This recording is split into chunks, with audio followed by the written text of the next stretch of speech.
MotoGP just threw the script out the window. Practice in Brazil? Basically useless. Rain interruptions, no consistent running, no real data.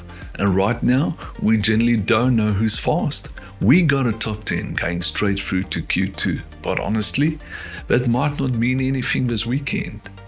Because when MotoGP loses structure, this stops being about bikes and starts being about the riders.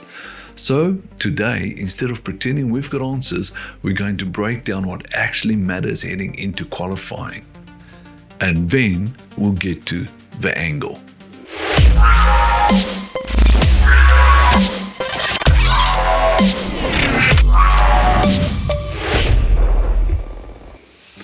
Good morning from Australia, Don. I believe it's still night in South Africa. It's bloody late at night. Can't these Brazilians just keep up? I mean, seriously, they have their... Well, you woke up at like 4 o'clock this morning or something ridiculous to watch the second practice. And I had to sit up late at a friend of mine's pub and watch it there. And then we have to shoot this late. I mean, can't these Brazilians just keep up? Seriously. Hey, Don, I think I predicted Toprak will be the fastest Yamaha out there. How's that going for me? I think you predicted correctly. If I'm not mistaken, Toprak is the fastest Yamaha out there. And I've got a bunch of theories why, but what a crazy day today, wasn't it? It has been, and there's been always rumors about the track flooding. I mean, obviously Simon Crayford was out there and he showed that it was all rideable and it was all good to go. And then obviously this morning it started raining. Yeah, and then they delayed the practice, and then the whole first practice was semi-wet the whole way through. It never dried up properly. And this is significant. This is very significant. I'll tell you why. Is because this is a brand new... Okay, it's significant when it's a circuit the guys know. You know, it's still significant. You don't get enough time to do setup. You don't get enough time to hone yourself into the track. And you know, each practice session, each lap around the circuit is essential. It goes further. So the more it kind of, and especially when it's that half stage like we had today, where it's not completely wet, not completely dry. It's just a bit useless. It is. I mean, if the guys rode in it today, that's because they were trying to learn the layouts of the track. They've never been there before. Yep. If this were anywhere else where the guys knew the track well, they wouldn't even have gone out. They would have just sat in the pits because it's useless, it's pointless. What are you learning? Yeah. What are you know? Well, the interesting thing is, obviously, there's not a lot of data on this track.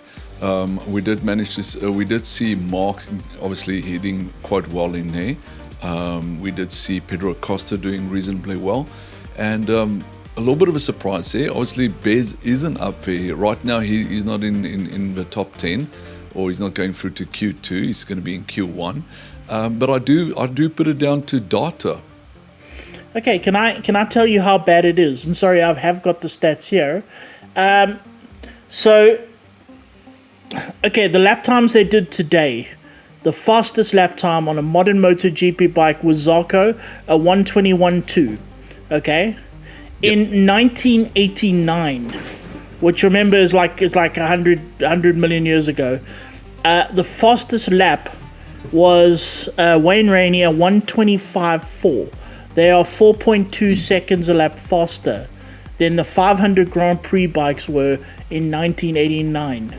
I mean, think about that. That's what, 33 years ago? It's ridiculous. No, it's more than 33 years. It's a long time ago. It's like 1 million years ago. But I mean, okay, I want to put that in comparison. In the Phillip Island lap record. Okay, and remember, Phillip Island now, the circuit is the same. This Brazilian circuit is the same, the one they rode in 1989, as the one they've got now. Now it's retard. So if anything, it actually should be slightly better.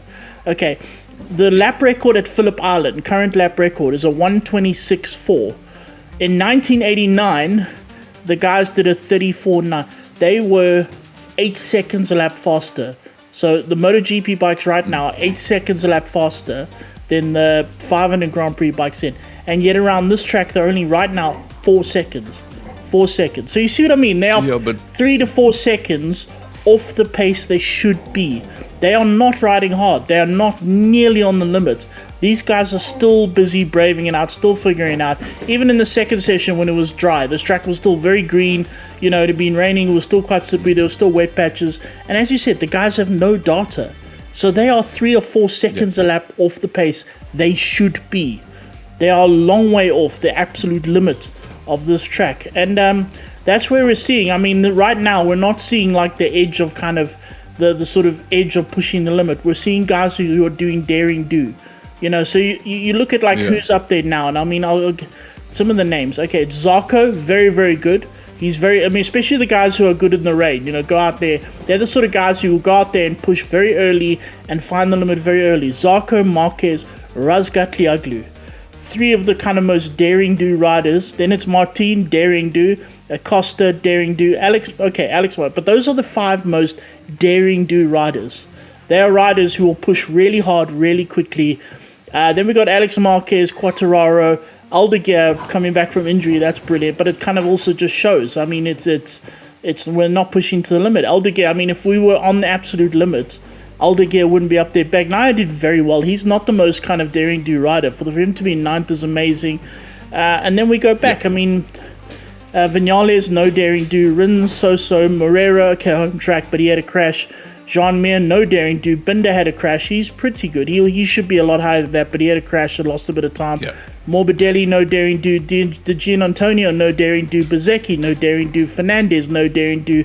Bastianini didn't even qualify. His lap time was so slow, and these are not daring do riders. These are riders who go out and very methodically, 1 lap at a time, find the limit. So I think that's kind of where the problem is. And also, I mean, on the other hand, again, they have no setup. So for all we know, the mechanics kind of guessed at a good setup, guessed at a good tire, went out, got it completely wrong, and they've had zero time to make any kind of changes, any sort of everything. I mean, essentially, the guys got 8 to 10 laps. That's all they've done on a dry track, and that's a green dry track. So not even a track with like absolute kind of grip in that. So yeah. The interesting thing, Don, is obviously there's not a lot of grip out there, and as we said earlier in the week, you're trying to put 300 horsepower through a contact patch this big down onto the ground. And then, yes, you have the raw talent coming through. It's obviously a new track. The guys don't know the track per se. Very few riders have been out there. So like you say, it's the raw talent coming out. Hence, I think that's why Toprak might be up there. And we know that Zarco, his last win was on a wet track. And that's the famous time he did the backflip over the wall. I remember it quite well. And then obviously Mark is doing quite well. Obviously, he's an amazing talent out there. And it's definitely an interesting breakdown for tomorrow. What do you think of a track? It seems to be quite a nice flowing track, and I do think it could be some interesting racing. I love the track. Now, there's a good reason, like we're seeing Zarco on the Honda do very well, Razgatlioglu on the Yamaha. These are bikes those are 2 of the bikes in the top 3 right now are, in theory, 2 of the worst bikes on the track at the moment. But you look at the layout of this track, and I love this. This is the sort of track I would enjoy very much. It's sort of, in a way, very similar to Pekisa. Remember the Pekisa circuit, all of that? It's got a similar sort of idea to that, where it's probably the exact opposite of Thailand. In Thailand, it was those stop-go, the important corners were the stop-go ones that came off and onto the long straights. And where Toprak was really struggling there was with the front Michelin. He spent his whole life on Pirellis. Now he's got this Michelin, and when he tries to brake really hard, which is a strong point, instead of the back wheel lifting and it going sideways, the front locks. You know, and that, or the front starts folding. The front Michelin doesn't have the it doesn't have the sort of strength to maintain that super hard braking that he does. It starts flopping and folding. But this circuit doesn't have corners like that. They're very flowing. You go down the pit straight, you go into that first corner. It's quite similar to going down the back straight of Pekisa into that corner. You know, so it's a fast. So it's not a hard brake to a stop, turn and accelerate hard. Yeah. It's flowing. You know, so you're not having to put that extra weight on the front tire, having to kind of squish the front tire, having it all deformed, get out of shape. So he's able to kind of ride better within his. He's able to feel more comfortable because this is a track that doesn't put as much pressure on the front. The other thing about it is there's not much in the way of straights. There's really one straight, but all the corners leading onto even the shorter straights are not hairpins. And like at Thailand, they're all hairpins onto straights, which is the most stupid thing I've ever. Yeah. It's that Herman Telk fellow who loves that. He loves that. He's that German bloody designer who designed the worst bloody racetracks in the world. And he loves that hairpin onto a straight. It's the stupidest idea in the world ever, because then it depends very much on how much grip you can get. It's low gear, usually first gear, hard acceleration. You're putting a ton of strain through the chassis, through the tire, and it's all down to how much grip you can get. And if your bike doesn't get enough grip, you lose out. So it kind of makes the gap between the bikes worse, if you know what I mean. So if you've got a bike with good grip, you'll gain a lot, whereas the bikes with little grip struggle. This track are all medium to fast corners onto straights. And that means less strain on the tires, less everything, and it's more down to the rider and the rider feel. So that's why, again, we're seeing now, a Honda, Ducati, and a Yamaha, which again, I mean, in Thailand, they were the three worst bikes, and yet they're top three now. And it is different with the layout, and I love how sort of flowing. It's a short track, 3.8 kilometers, the second shortest track after Sachsenring. They're going to do 31 laps, which is long. I think they're going to very easily, if it remains dry for the rest of the weekend, they'll very easily get to under 1 minute 20s. I even think they can maybe get to somewhere around 1 minute 17s eventually. That was my sort of prediction. But definitely under 1 minute 20s, and that's if the track gets better. Can I put forward a very interesting idea that would make the race extremely interesting? Yeah. Think about this. If it rains all day tomorrow, so the practice tomorrow it rains, the qualifying it rains, even the sprint race it rains, then the warm-up it rains, but then the race is dry. And then think about this. You've got all these guys, they're lining up on the circuit, they've done zero setup, they don't know the track very well, they don't know the limits, they don't know anything. That is going to be a terrific race. They don't know the tire wear, they know nothing. They're lining up there and they have to wing it. That would be excellent. And what we would see then is a bunch of guys trying to figure it out, and they'd all be following each other. The pace wouldn't be terribly hot, so the guys would be able to keep up, and then that would be a good race. We'd see a whole train of riders going around. So I'm kind of hoping it rains all day tomorrow and Sunday morning, because then I think we're going to have an excellent race on Sunday. But one thing I did pick up watching, obviously, the practice just now, Mark went out and he launched his Ducati in the wet. And for once, his bike was tracking straight on a launch, and that was in the wet. And I do want to say that I've noticed in Thailand, every launch he went out there to do a practice start, the bike was skittish all over the show. And today it launched straight. So I do think Ducati's been working really hard in the background there on his traction control. That is true. Whether it's quite likely, it's possible. All the guys were spinning today, and they were saying that even if they didn't spin off the line, once they hit second, the bike would start wheel spinning, and even in third, the bike would start wheel spinning. I saw an interesting stat. I can't remember where I saw it. I don't know how accurate it is, but let's go with it anyway. They were saying that before the ride-out devices, a 0 to 100 time on a MotoGP bike was 2.7 seconds, which is fast, considering that the bike wants to wheelie all the time. With the ride-out devices, so they get turned into drag bikes, so they get dropped down. It's gone from 2.7 seconds 0 to 100 kilometers an hour to 1.8. That's the difference that the ride-out devices make. And it's quite mega. And we're seeing the bikes, instead of wheeling, they're actually wheel spinning instead. So now they've got a wheel spin problem where they used to have a wheelie problem. It is fascinating. And obviously the rumors, I think, has now been completely debunked, looking at Toprak's pace, and yes, given it is a wet track, but he was up there with both a Honda, which we know is 1,000, and definitely the Prius is 1,000. So I think it's now been more than proven that the Yamahas are running 1,000cc in that V4. Well, as I said, their number one aim is to keep Quartararo. I don't know if they're going to, but so they're going to work like hell. And if they're going to put along an 850... they're just going to struggle. And remember that Mika Kallio was apparently trying the 850 at Sepang, and he was 5 seconds a lap slower. So, yeah, I don't think so. I don't think so.